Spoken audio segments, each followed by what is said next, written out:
The formation, we knew it was 4 at the back, and then is it 2-1-2-1, 2-1-2, DJ testing, 1-2-1-2, who knows?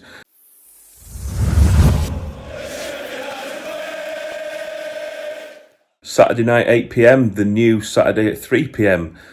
Big Slav takes his Blades to Wales, to the rather stupidly named Swansea.com stadium, the Liberty Stadium, whatever name you want to give it. Saw Chris Basham come back into the side, and Jack Robinson, one of 6 left backs.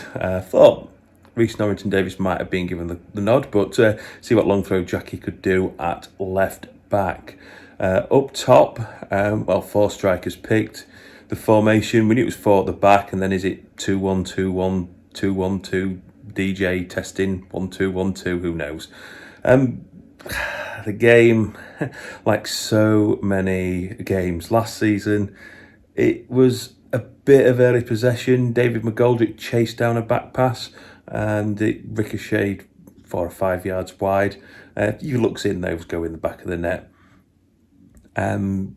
Lots of possession for Swansea. I think at one point it was like 85%. The Blades seemed happy to give them possession. Sanderberg was having a bit of a shocker, a night to forget.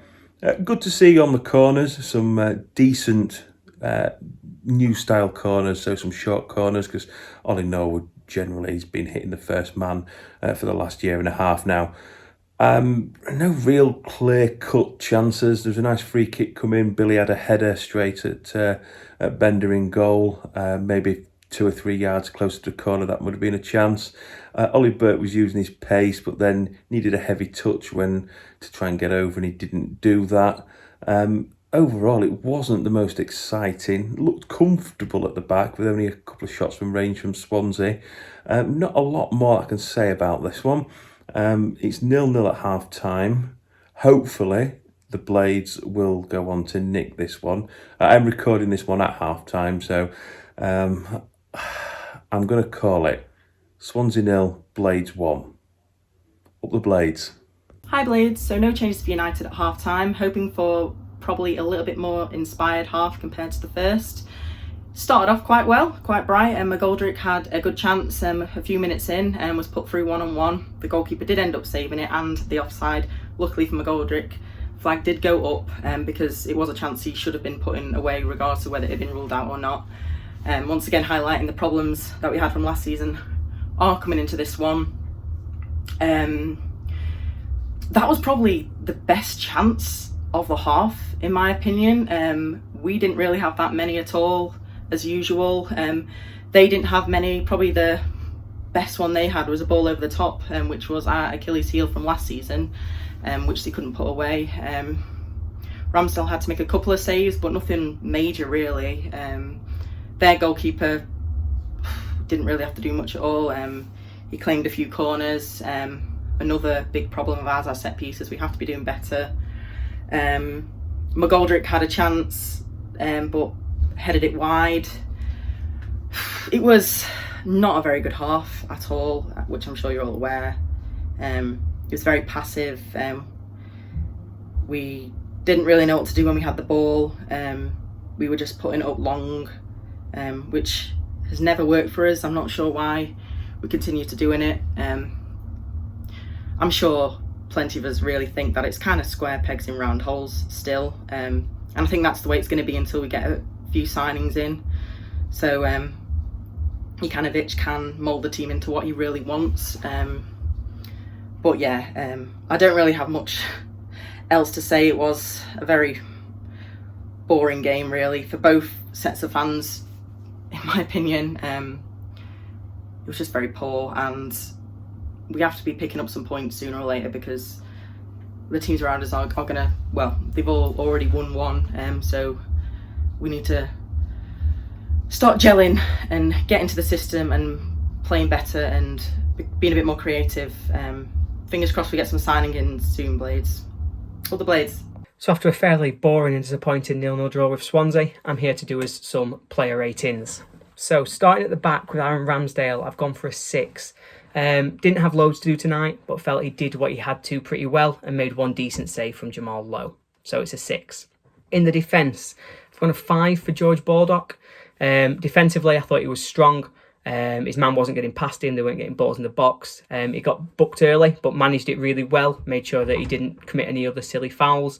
Just want to see a little bit more from him getting forward. So I've gone for a 5. In the centre, John Egan really controlled the defence. As I say, they weren't creating chances, and a lot of that's down to his organisation and the way that he makes sure that his man can't get past him and that anything in the box is handled quickly and effectively. So 6 for Egan. Next to him, Chris Basham. I've also gone for a 6. Similar reasoning to Egan. He wins his individual battles, doesn't give anything away easy. But in the second half, it was nice to see him stepping forward. Difficult to do in a 4, and is a little bit of a risk, but I thought he handled it well. And it was nice to see a little bit of proactiveness on the ball. On the left-hand side, we had Jack Robinson. And I've gone for a 5. Very similar reasoning to Baldock. Solid defensively, didn't give anything away. Just want to see a little bit more going forwards. I'd like to see him utilise his long throw more. I don't see us using that as a tactic very often, but it's a really good asset to have, so I would like to see more of that. Into the midfield, and Sander Berge, I've gone for a 4. I thought he was anonymous today. I thought it was a poor performance from him. I thought when they had the ball, they were bypassing him quite quickly. He wasn't getting any defensive actions. Going forwards, we couldn't get him on the ball. He had one good run to create a chance for McGoldrick, but it just wasn't enough. And you really want to see him take these kind of games by the scruff of the neck. So it's a 4 from me. Oliver Norwood, I'm going for a fairly generous 6, I think.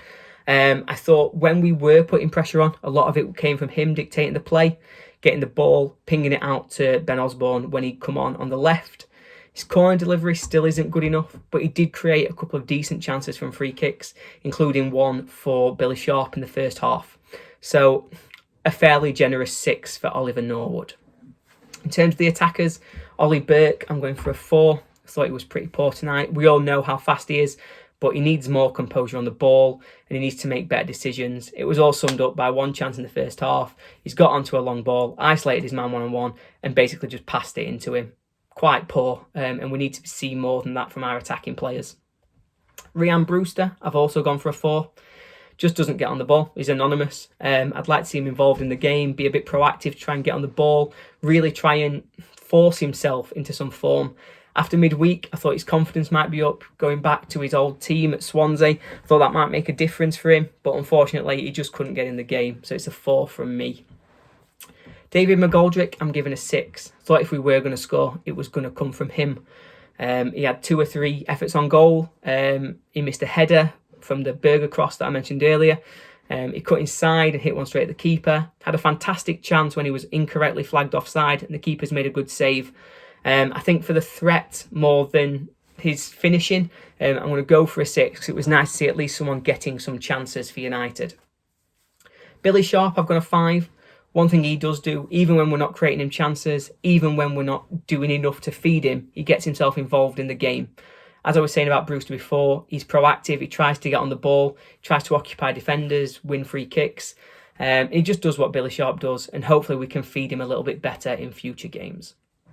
In terms of the subs, we brought on McBurney, and I thought he didn't have a great game tonight. I've given him a 4 for his half an hour sort of cameo. He just seemed more interested in a fight and a free kick than about trying to get us forward and get on the ball and get a goal. So I'm quite excited for him this season, but hopefully we'll see a bit more than we did tonight. Osborne, I've gone for a 6 as well. I thought he did well when he came on. I thought he gave us an extra option, offered a lot more width. He was often the pass for Norwood to ping out wide. I think his energy really helped us build a little bit of pressure on the Swansea defence. Bogle was the last sub, but he was only on sort of 10-15 minutes, so it's hard to rate him. I'll give him a 5 because he didn't stand out either way. So onto the manager, Jukanovic. I've given him a 5 as well. I'm not sure that the tactics from the start worked. Swansea had way too much control of the game and control of the ball. You can see why we'd got pace on for the break, but unfortunately it just wasn't very effective. I'd like to have seen us pressing a little bit better. Their defence was a little bit shaky, had a mistake in it. And I think we could have taken advantage of that a little bit more if we'd really pressed high and tried to put them under a little bit more pressure. He did recognise it though, made changes in the second half. I think the changes he made did improve us. I think we got a lot better. We got some control of the game and put a little bit of pressure on.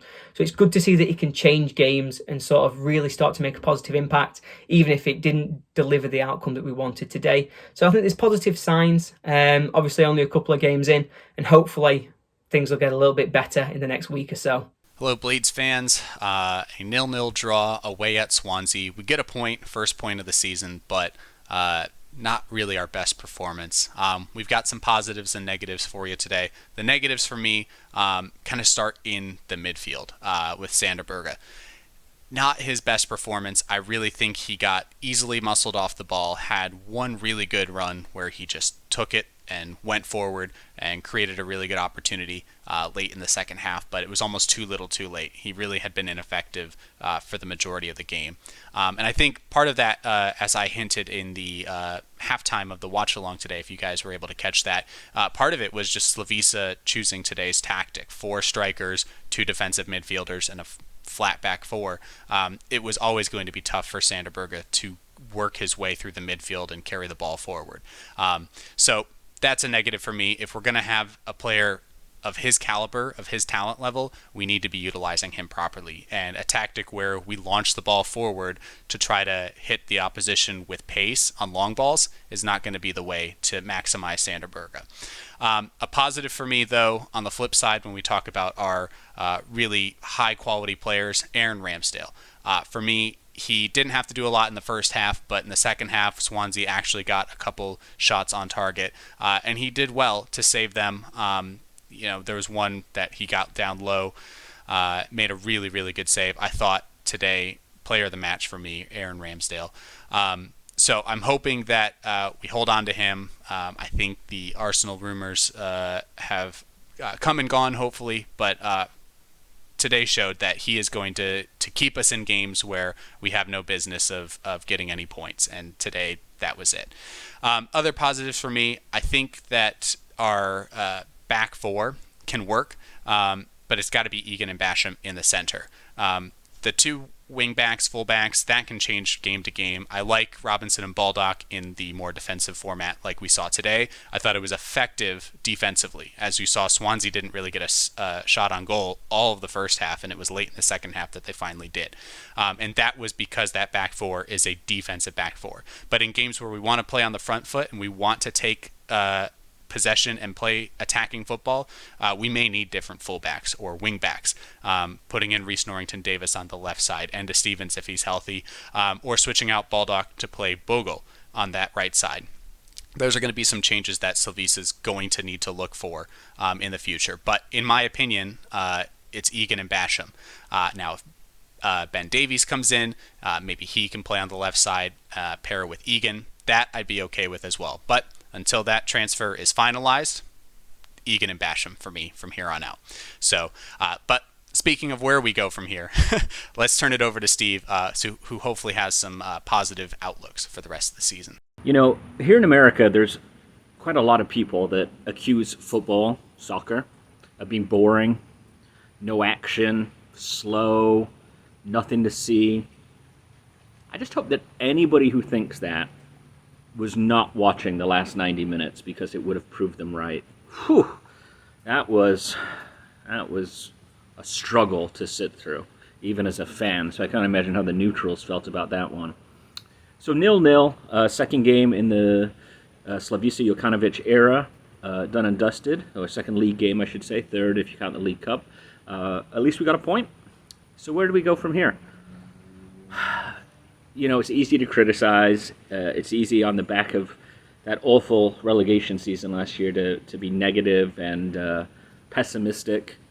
But I think we have to stay the course. I think we have to know the transfer window is still open, and while we all would rather have that business conducted early, it's not been done yet. And so we have to be hopeful that the likes of Ben Davis might get across the line, and the likes of Ronaldo Vieira might get across the line as well. Any outgoings that we are going to have, hopefully they get done sooner rather than later as well. Obviously the 2 prime candidates being Aaron Ramsdale and Sander Berge, names in the rumors pretty much every day, really. And after seeing that Arsenal display at Brentford on Friday, wouldn't be surprised to see them come back with improved offers. So I think if you're the Blades, other than getting new blood in and getting the manager used to this set of players, I think what we really have to do is find the system that we're going to play. And I understand that it doesn't have to be the 3-5-2 of the Chris Wilder and Alan Knill era. But I would venture to say that system that we saw today with those players we saw today was not the answer. Brewster pushed far too left for me. Ollie Burke is just not it. He's just not.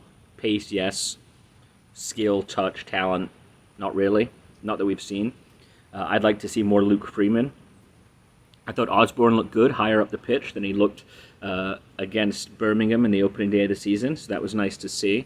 But it's really just finding that core group of players now that are going to be the ones that propel our promotion push. And again, we can all think back to the Chris Wilder first season in League One. The first 4 matches under him were pretty grim.